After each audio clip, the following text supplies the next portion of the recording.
impromptu podium. I'm not going to mention. If you want, Mr. Burns, if you want to use this. All right, yes, ma'am. Right. I'm not going to seek clarification of the minutes because, you know, the minutes are what they are, and what took place in this meeting is what it is. So I'm not going to comment on the minutes. I will, however, say that there was about a 61-minute discussion of a particular agenda item last time involving the process that'll be used for, and I'm sure something's bound to be in the minutes on that because I know y'all took a motion in a second. And I condensed down to about 19 minutes of that, and I'm just going to state what I observed was nothing but pure rank corruption, period. Now that's my commentary on the minutes. It was pure rank corruption. I've got the tape, y'all can feel free to go listen to it. And I've got the elaboration on it. So as he said, the website will be available and you can easily see it. With regard to the per diem, which I know that apparently Mr. Burns, the per diem issue is not on. It was discussed, Mr. Bankston, and It's not on the agenda. If you'd like to discuss any item on the agenda, feel free to do so, but it's not on the agenda. the minutes are on the agenda, Mr. Bankston. The per diem issue is not on the agenda. The minutes are.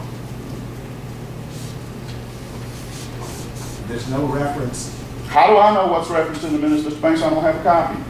It's posted, No, it's not. not to be approved. That's correct. Well, they haven't been. So I'm going to make, well, I understand that, and I'm making a statement about what should be in there. Well, that's, Mr. Burns, that's out of order.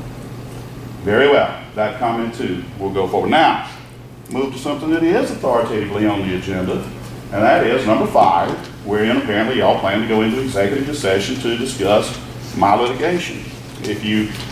I hope some of you at least took a little time to read that litigation and have made note of the Corbell lawsuit that I made reference to.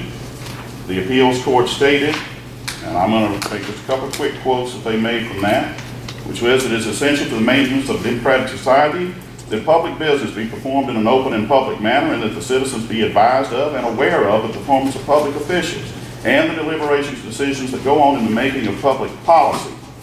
I understand that that you say you may go into executive session based on the tail end of 4217A2, which says all litigation when an open meeting would have a detrimental effect on the bargaining or litigating position of the public body. You read that Corbell lawsuit, you'll see where the appellate judge stated, reciting what the commission was going to discuss is different from showing that a discussion would be detrimental. Thus, we affirm that portion of the trial court's decision, which was, well, other people aren't speaking up, so I mean, it's barely a whisper when there was some previous discussions, but I will reduce the volume. I would also ask that y'all increase a little bit there. If he didn't have it, if Corbell didn't have it, I'll be quite perplexed to see just how this body is going to, we're talking about an open meetings lawsuit where there is no detrimental effect to the public body. You did it, the whole fact that you're coming in here to now, do a revised deliberations admits that you did it, okay?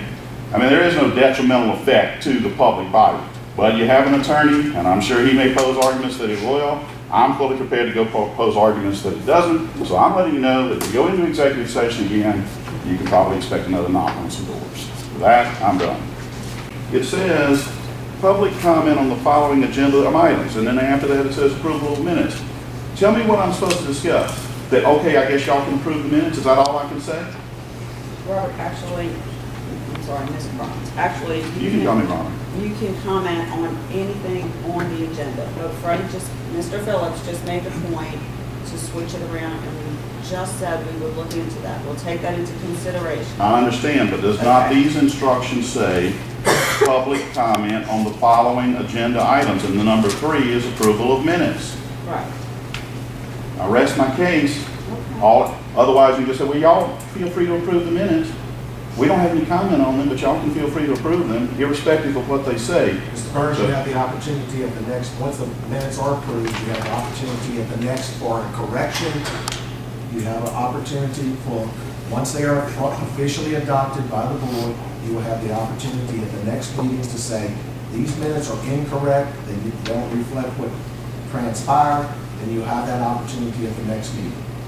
All I know, Mr. Bankston, is it says we are free to comment on the following items, and the very next item is approval of minutes from November 5th, 2012. It doesn't say anything about you need to wait until March 5th to comment on the November 5th meeting minutes. And you are in fact commenting on that very issue right now. I am commenting on the November 12th. Yeah, but I'm being told everything I wanted to say. Yeah, I'm commenting on the fact y'all don't want me to comment on them. You want to call that commenting? So I disagree with your statement that I'm commenting on them. I'm commenting on the procedure. Every effort that was made by any person who came up here and spoke with regard to those minutes was shut down, as the record will clearly reflect.